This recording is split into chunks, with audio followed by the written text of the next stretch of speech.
En 1532, los españoles destruyeron el imperio incaico desde su mismo centro, el Cusco, para luego invadir el actual noroeste argentino. Se apoderaron así de casi toda la zona, unificando a los vencidos bajo un mismo nombre: indios. Sin embargo, en el corazón de la región, y a pesar de los intentos españoles, los habitantes de los valles calchaquíes resistieron, durante casi un siglo y medio, ese destino.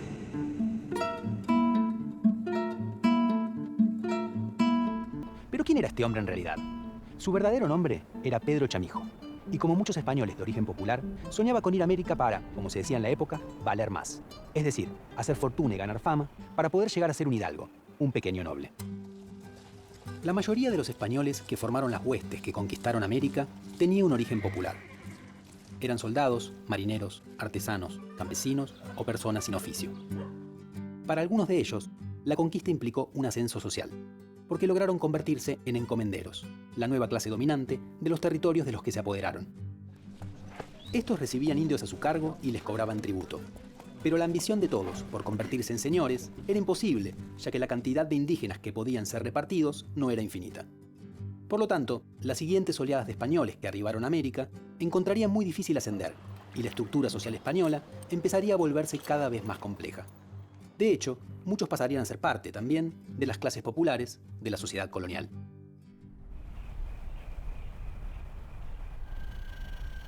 Pedro Chamijo desembarcó en el continente, más precisamente en Lima, hacia 1620, cuando la situación ya no era sencilla para un español pobre. Pero nunca resignaría el sueño que le impulsó a viajar, convertirse en un hombre rico y poderoso. Pedro Borges llega con el nombre de Pedro Chamijo, en realidad, que después va a tomar el nombre de Borges a partir de un cura que lo apoya en una de las tantas andadas por Bolivia. Él se lanza a buscar el Paititi. El Paititi es uno de los lugares maravillosos que la imaginación de esos siglos localiza en el corazón verde del Amazonas, y donde hay mucho oro, donde se habían refugiado antiguas expediciones de los incas, y donde él asegura en una carta a un virrey que había encontrado una ciudad maravillosa, ordenada, en policía, como siendo los términos que ellos utilizaban, y que el señor de la zona tenía un palacio con paredes de mármol y tronos de marfil. Él se apodera de un cierto territorio en la zona del Cerro de la Sal y reparte a su hueste tierras y la puebla con ganado que roba de las estancias de la sierra vecina. A raíz de esos robos es que el virrey envía soldados para apresarlo, lo apresan, lo envían a un fuerte contra los araucanos en Valdivia, donde fabrica un cañón de madera que le otorga un cierto crédito, y el gobernador le pide que haga otro. Ese es el momento donde, según los españoles, aprovecha Borges, ya con el nombre de Borges, para huir y pasar los Andes hasta Mendoza, para estos territorios, según él, porque terminó su condena. El viaje de Borges, entonces, lo llevó de Lima a recorrer la actual Bolivia, donde recaló en Potosí, la gran ciudad minera de la época. Exploró luego la sierra y la selva peruana hasta llegar al Cerro de la Sal. Y después de ser detenido por sus acciones, fue enviado preso al sur de Chile, a la frontera con los mapuches, que resistían a los españoles. Al huir de ahí, cruzó los Andes y entró en otra zona resistente, los valles calchaquíes.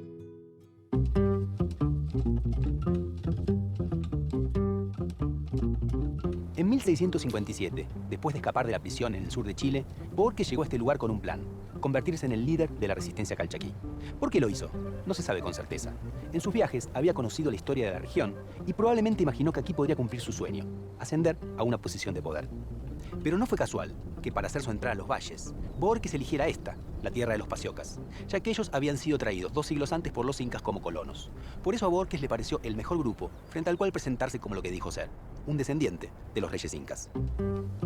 Para convencerlos, apeló a un mito que había surgido después de la conquista, el Incarri, que idealizaba el período anterior a la invasión europea y suponía que el retorno de un inca iba a marcar el fin del dominio español.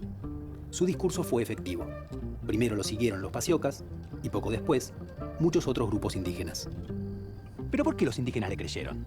En parte por el mito, pero también porque varios grupos sabían que estaban al límite de sus fuerzas en la lucha con los españoles y vieron en la llegada de este aventurero una oportunidad para salvarse.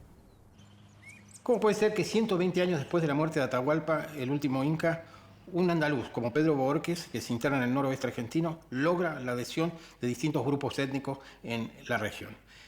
Una de las explicaciones más valederas es que Bohórquez conocía perfectamente este mundo simbólico andino, porque había vivido en el Perú, como sabemos, y lo maneja para sus propios fines. En primer lugar, se hace autorizar por los españoles para poder usar una túnica, como usaban los incas, una túnica cumbi, que era hecha especialmente con las lana de la vicuña, y usa los atributos del poder, una majaipacha, que es como una vincha tejida, que era lo que usaba el inca, y además se hace llevar en andas, en una angarilla, que fabrica con una hamaca y que es transportado por 4 indígenas de la zona.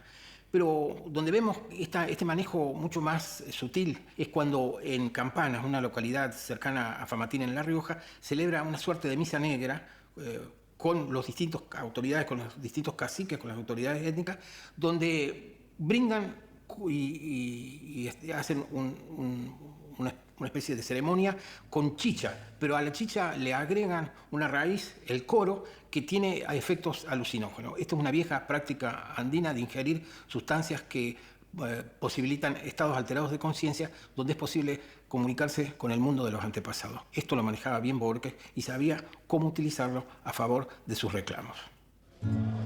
Bohórquez consiguió, de este modo, aunar a diferentes grupos calchaquíes, algo que ya había sucedido otras veces antes de su llegada.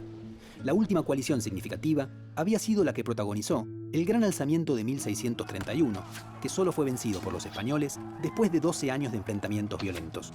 Ahora, en 1657, el punto de unión entre las tribus era la figura de Bohórquez, quien para asegurarla se casó con las hijas de distintos caciques. Había surgido, entonces, una nueva alianza.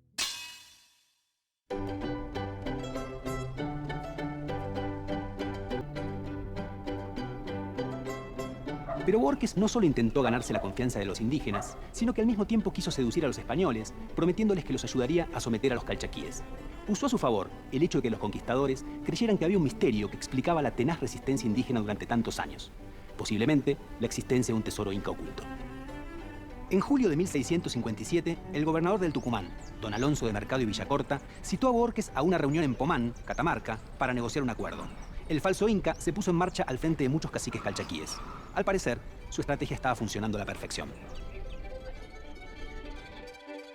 En el encuentro en la pequeña localidad de Pomán, las autoridades españolas agasajaron al falso inca y a los jefes que lo acompañaban, con corridas de toros, juegos de lanzas y banquetes, para celebrar un acuerdo de paz. Pero lo que los españoles en realidad querían era aprovechar a Bohórquez para lograr lo que se les había escapado durante 130 años: conquistar los valles. Para eso le siguieron el juego. Lo reconocieron como quien pretendía ser, el jefe de los calchaquíes, y le regalaron un traje de inca. También le dieron un cargo español. Lo nombraron capitán general de toda la zona. Después de la ceremonia en Pomán, Bohórquez volvió a los valles calchaquíes. Para los españoles era un funcionario. Para los indígenas, un líder en su lucha para no ser dominados. Pero el doble juego no iba a durar mucho tiempo, y llegaría la hora de la guerra.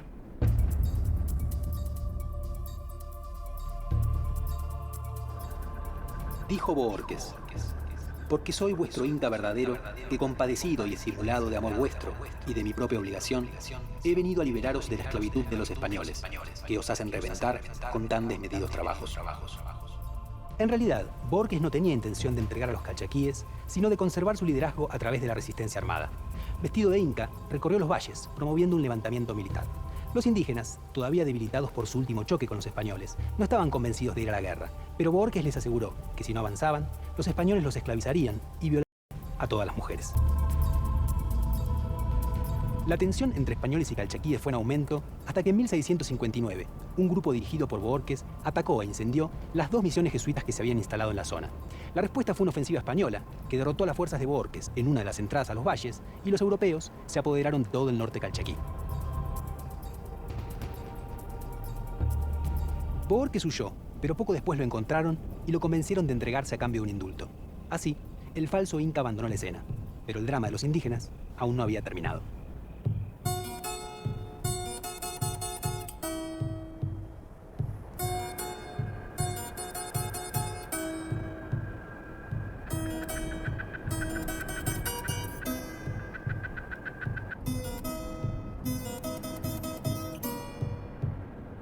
Si bien el norte había quedado en manos de los conquistadores, en el sur de los valles calchaquíes algunos grupos siguieron sin doblegarse, hasta que en 1664 una nueva expedición española penetró violentamente en el territorio.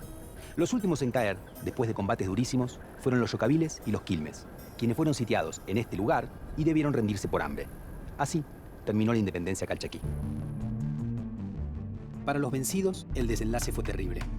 Las autoridades decidieron trasladar a casi todos los grupos fuera de los valles para evitar los alzamientos que se podían reiniciar si seguían en su natural, y les prohibieron el regreso. Los antiguos pobladores fueron entregados a encomenderos de distintos lugares del Tucumán y a las ciudades que habían enviado fuerzas. A mayor participación en la empresa, más piezas, es decir, personas, obtenía cada una.